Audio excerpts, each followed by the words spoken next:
Bashir and his first wife had many children, but sadly Bashir's wife died. Bashir was very lonely after this, and before long he married again. Bashir and his second wife, bint Rawaha, had another child, a son whom they called Nu'man.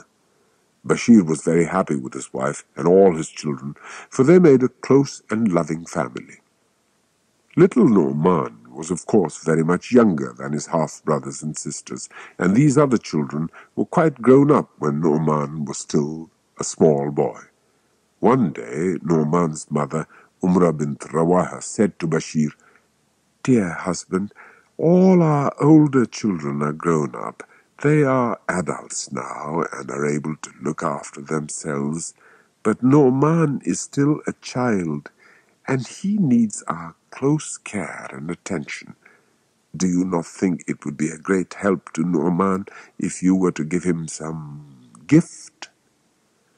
Bashir thought this was a good idea, and because he loved very much, he readily agreed with her suggestion. So he wrote out a document in which he gave Nu'man a valuable part of his possessions as a gift. Bashir thought would be pleased with what he had done, but it soon turned out that she was not satisfied. "Dear husband," told Bashir, "this is a fine gift you have given to our son, but do you not think that this document should be properly witnessed? After all, if it is not witnessed, there may be arguments over the gift in the future, and our little Nu'man may suffer because of it." Of course, what really wanted was to make sure Bashir's other children could not get their hands on the gift he had given Nu'man.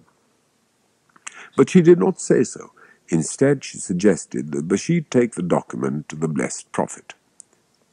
"If you were to ask the Prophet to be your witness to this document," argued, "then no one can make any trouble over it in the future.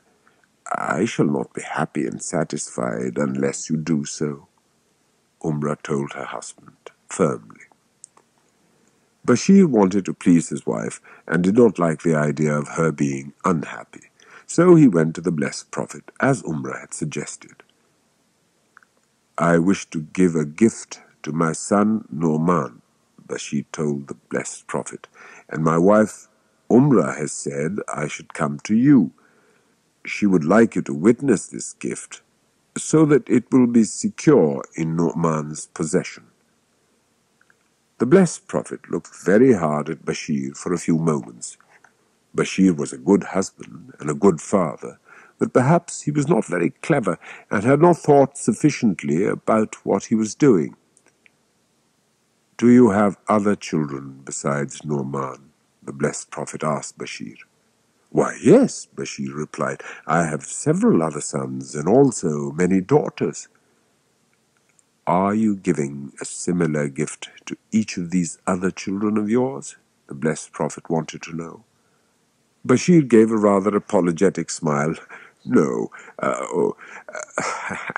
no, I cannot afford it. I do not have enough to give an equally valuable gift to each of my other children." The blessed Prophet was rather concerned at this reply. "Do you not wish that all your children should be equally good to you as Nu'man will be?" the blessed Prophet asked Bashir. "Think well on this matter, Bashir." Bashir was quite sure of his answer, though. "Oh, yes, of course," he cried. "Why should they not be just as good to me?" "Being good to others works both ways," the blessed Prophet observed. "If you wish all your children to be equally good to you, then you must treat them equally and justly." In his anxiety to please his wife and secure the future of his youngest son, Bashir had not thought of this. He began to feel rather ashamed of himself, particularly when the blessed Prophet refused to witness the document he had brought him. "I will never act as witness to any unjust act," the blessed Prophet told Bashir.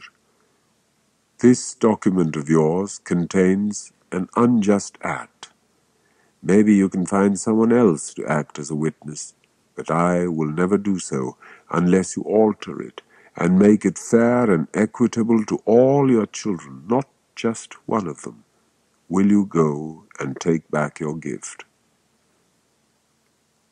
After Bashir had left, very abashed, the blessed Prophet decided to call Nu'man to his presence. The boy was very young, but he was a wise lad. "Your father has given you a valuable gift," the blessed Prophet told him. "But tell me, Nu'man, do you know if each of your older brothers and sisters has received a similar gift?" Little Nu'man shook his head. "No, they have not, O Prophet," he replied. "Well, then," the blessed Prophet continued, "do you not think it would be better that you return your gift?" Nu'man thought for a moment about what the blessed Prophet had said, and he realized that it would be very unfair if he were to have the gift while the brothers and sisters received nothing. "You are right, O Prophet," the boy said. "I will return the gift so that it may be properly shared out between all of us." وَالَّذِينَ يَقُولُونَ رَبَّنَا هَبْ لَنَا مِنْ أَزْوَاجِنَا وَذُرِّيَّاتِنَا قُرَّةَ أَعْيُنٍ وَاجْعَلْنَا لِلْمُتَّقِينَ إِمَامًا. Our Lord, let our spouses and our children be a joy to us, and make us amongst the God-fearing.